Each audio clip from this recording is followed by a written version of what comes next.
ఇప్పుడు 5 ఎమ్మెల్సీలు ఖాళీ ఇవ్వబోతున్నాయి. ఈసారైనా దయాకర్కి పదవి వరించబోతుందా? ఏం చెప్పదలుచుకున్నారు? వరించే అవకాశాలు ఎక్కువ ఉన్నాయి. ఎక్కువ ఉన్నాయి. గతంలో కూడా ఇదే చెప్పారు మీరు. ఫస్ట్ నుంచి కూడా ఇదే చెప్పారు. అధికారం వచ్చిన దగ్గర నుంచి ఇదే చెప్తున్నారు. ఇప్పుడు పార్టీ నిర్ణయం అనేది మనకు ఇంపార్టెంట్. పార్టీ ఎప్పుడు ఏ విధంగా వాడుకోవాలనుకుంటుంది మనల్ని, మన సేవల్ని అనే అంశం మీద నేను దృష్టి పెడతా. గత 10 సంవత్సరాలుగా నేను కాంగ్రెస్ పార్టీకి ఒక నమ్మకమైన కార్యకర్తగా ఒక పనిచేసే ప్రక్రియ సక్సెస్ఫుల్గానే చేసిందని నేను అనుకుంటున్నాను. ఎందుకంటే ప్రభుత్వం వచ్చి ఇన్ని నెలలైన తర్వాత కూడా దయాకర్ పదవి ఇవ్వాలనే ఆలోచన ఇంకా ప్రజలకు ఉంది, పార్టీకి ఉంది. అది ఎప్పుడు రియలైజేషన్ అయ్యిద్దనే దాని మీదనే నేను ఆలోచిస్తున్నా. ఓకే.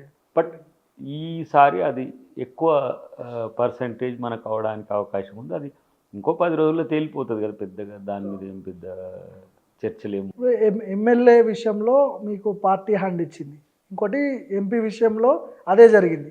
గవర్నర్ కోటాలో ఎమ్మెల్సీ అన్నారు, అది అట్లనే జరిగింది. ఇప్పుడు లాస్ట్ ఛాన్స్ అనుకోవచ్చా దయాకర్కి? ఎట్లా?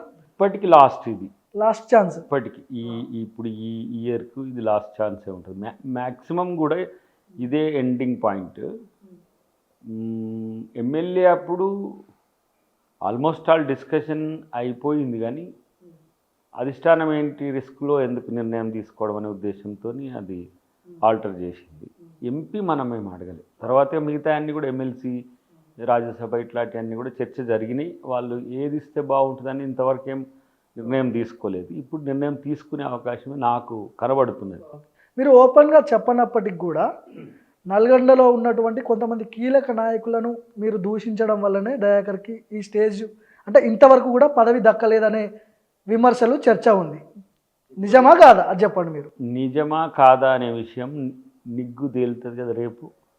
ఇప్పుడు కానీ కొన్ని రోజుల వరకు అయితే దయాకర్ని కట్టడి చేసిరు కదా వాళ్ళు అనుకున్న. నాకు తెలిసి నాకున్న వాస్తవ సమాచారం అయితే ఎంపీ ఎలక్షన్స్ అప్పుడే క్లియర్ కావాలి.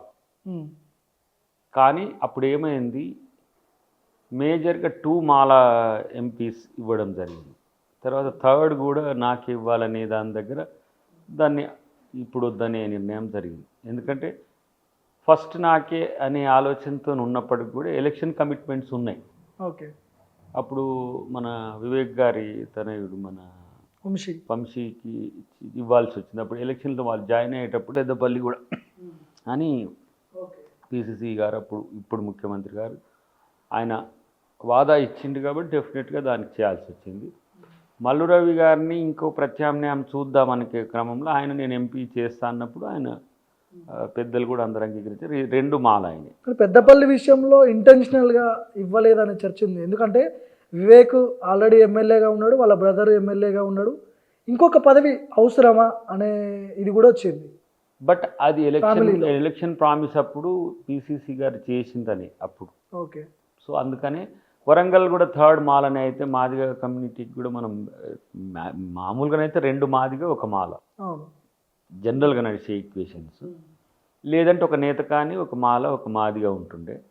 సో అక్కడ నేను అప్లై చేయలేదు దానికి. ఓకే. తుంగతుర్తి వరకు నేను కంటెస్ట్ చేసిన ఏరియా, నేను అడిగే హక్కు ఉన్నది ఒకే తుంగతుర్తి మాత్రం. మిగతా అన్ని కూడా నేను పార్టీ నిర్ణయం తీసుకునేది. సిట్టింగ్ సీటే ఇక్కడ మీకు దక్కకుండా చేసిరు కదా. అంటే అది సిట్టింగ్ అనే దానికంటే డిఫీటెడ్ సీట్ కదా, గెలుస్తుందనే నమ్మకం. పోటీ చేసినా గెలిచే అవకాశాలు ఉన్నాయి కాబట్టి అది రావడం కూడా నేనేం దాన్ని పెద్ద సీరియస్గా నాకు అన్యాయం జరిగిందనే మిషతో నేనేం లేను. ఎవరికైనా ఇవ్వాల్సిందే. బట్ నేను పార్టీ కొరకు సుదీర్ఘకాలంగా పనిచేయాల్సిన పరిస్థితి ఉంటుంది కాబట్టి ఈ మాత్రం తగ్గలేకపోతే మనం నెగ్గలేము. కొంతమంది రాజకీయ విశ్లేషకులు వాళ్ళతో నేను మాట్లాడినప్పుడు వాళ్ళు నాకు చెప్పిన విషయాలు ఏంటంటే, తుంగతుర్తిలో దయాకర్ గెలిస్తే మంత్రి అయిపోతాడు, తర్వాత మాకు ఇబ్బంది అవుతాడు ఈ జిల్లాలలో. ఇప్పుడున్న పరిస్థితులలో సీనియర్లు నాకంటే అందరూ సీనియర్లే. ఇప్పుడు దామోదర్ రెడ్డి గారు గెలిచినా సీనియరే, ఉత్తమ్ రెడ్డి గారు ఎక్స్-పిసిసినే, ఆయన ఒక ఏమంటాం పెద్ద సిఇసి మెంబర్ ఆయన ఏఐసిసిలో. సో వెంకటరెడ్డి గారు, రాజగోపాల్ రెడ్డి గారు, అంటే గెలిస్తే ఎవరెవరు గెలిస్తే వాళ్ళందరూ కూడా జిల్లాకు వచ్చే 2 మంత్రులు ఉంటాయి. 2 లేదంటే ఖమ్మం మాదిరిగా సామాజిక వర్గం వారీగా కూడా ఉంటాయి కదా. ఇప్పుడు నల్గొండ ప్రాంతం అంటే రెడ్లాధిపత్యం ఎక్కువ ఉంటుందని చెప్పి అందరికీ తెలుసు. ఒక దళిత నాయకుడు ఎమ్మెల్యేగా గెలిస్తే ఖచ్చితంగా మంత్రి పదవి ఇవ్వాల్సి వస్తుంది, తర్వాత మాకు ఇబ్బంది అవుతుంది. ఇట్లాంటివి వచ్చినాయి. నేను ఫస్ట్ టైమర్నే కదా, సో ఫస్ట్ టైమర్కు అంత ఎలిజిబిలిటీ ఉంటుందా లేదా అనే విషయం పక్కన పెడితే 2 సార్లు ఓటమికి కారణాలు నాకు తెలుసు. ఎందుకంటే రెండోసారి ఓటమి ఇంకా కోర్టులోనే ఉన్నది. కాకపోతే ఏంటంటే పేషెంట్ డెడ్, ఆపరేషన్ ఇంకా నడుస్తూనే ఉంది. ఓకే, మీన్స్ అది ఇంకా జడ్జిమెంట్ ఎప్పుడు వస్తుంది అనేది నేను కామెంట్ చేయలేను. సో కానీ నేను వస్తే మంత్రిని అయితనో ఇంకేవో అయితనో అనే దానికంటే కూడా స్థానికంగా జరిగిన అంశాలు, కొన్ని అంతర్గత విభేదాలు, కొన్ని వివాదాస్పదంగా ఉండడం కూడా అధిష్టానం నిర్ణయం తీసుకోకపోవడానికి ఒక కారణం.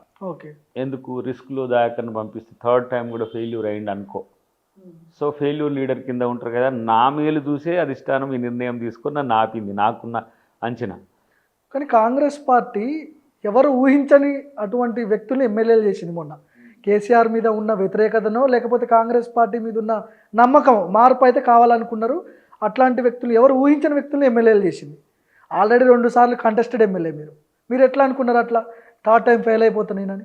అంటే ఇప్పుడు అక్కడ జరుగుతున్న ఇంటర్నల్ ఇష్యూస్ ఉన్నాయి కదా కొన్ని, అవి కరెక్ట్గా ఇప్పుడు మీరు అన్న మునుగోడు మీటింగ్లో వెంకటరెడ్డి గారు గారి మీద చేసిన కామెంట్ కానీ, అంతకుముందు కంప్లైంట్ చేసిన ఇష్యూస్, ఇవన్నీ కూడా సింక్ కాకపోతే దాకా రిస్క్లో ఉంటాడు కదా. ఏదో పిల్లగాడు కొట్లాడుతున్నాడు ఏదో పార్టీ కొరకు, ప్రభుత్వం వస్తే చూద్దాం, లేకపోతే నేను నా హర్రీ సీరియస్గా ఎందుకు లేదు అంటే, నేను కాంగ్రెస్ పార్టీలో పదవుల కోసం మాత్రమే రాలే.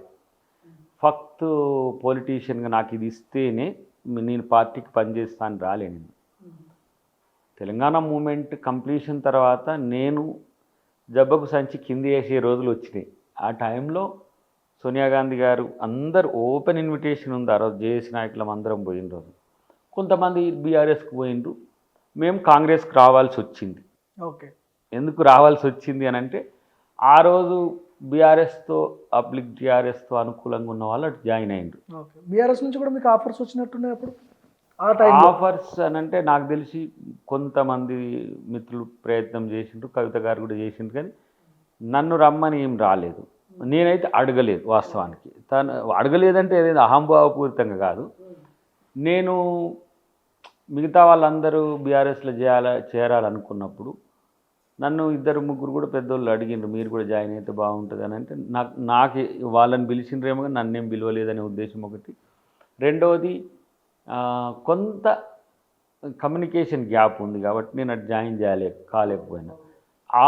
ఆ క్షణంలోనే బిల్ పెట్టడము, అప్పుడే ఆ తరుణంలోనే తర్వాత సోనియా గాంధీ గారిని జేఏసీ నాయకులం అందరినీ కలవడము. ఆమె ఆ రోజు మీరు రాజకీయాలకు వచ్చే వాళ్ళు ఉంటే మీరు దిగ్విజయ్ సింగ్ గారు చెప్పండి అనడం.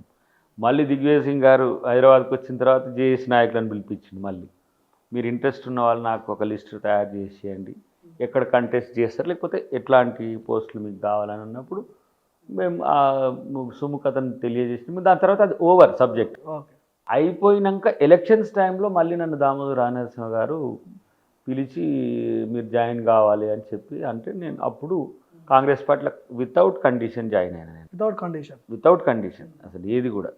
తర్వాత ఆమె ఏం చేసింది, ఆ 12 మంది ఎంపీల లిస్టుతో మా లిస్ట్ పెట్టింది. నాది, గజ్జల కాంతంది, మన క్రిషాంక్ది, ఇప్పుడు బీఆర్ఎస్లో మా ముగ్గురిది, ఒకరిది కంటోన్మెంట్ క్రిషాంక్ది, మన కాంతం గారిది చొప్పదండి, నాది తుంగతుర్తి అనౌన్స్ చేసింది ఆమె ఎంపీలతో. మళ్ళీ నెక్స్ట్ ఎమ్మెల్యే లిస్టు పెట్టేటప్పుడు ఆ ప్లేస్లలో మా పేర్లు లేవు. చేసేసరికి మళ్ళీ సోనియా గాంధీ గారు ఏమనుకుంటారు, మళ్ళీ పిలిపించి నా టికెట్ రివోక్ చేసింది. కాంతం గారిది కంటోన్మెంట్ ఆల్టర్ చేసినట్టుంది, క్రిషాంక్ది ఇవ్వలేదు. అయితే అట్లా అప్పుడే జరిగింది. అప్పుడే ఎవరు అడ్డుకున్నారనే విషయం కూడా నాకు అప్పుడు తెలియదు. కానీ సోనియా గాంధీ గారు పిలిపించి, ఇంటికి పిలిపించి దిగ్విజయ్ సింగ్ గారితో మాట్లాడి, మళ్ళీ పొన్నాల గారితో మాట్లాడి, మీరు పోయి కంటెస్ట్లో ఉండండి, నేను కేర్ తీసుకుంటాను. అట్లా కాంగ్రెస్ పార్టీకి వచ్చినాక నేను ఎమ్మెల్సీ కూడా అడగలేము.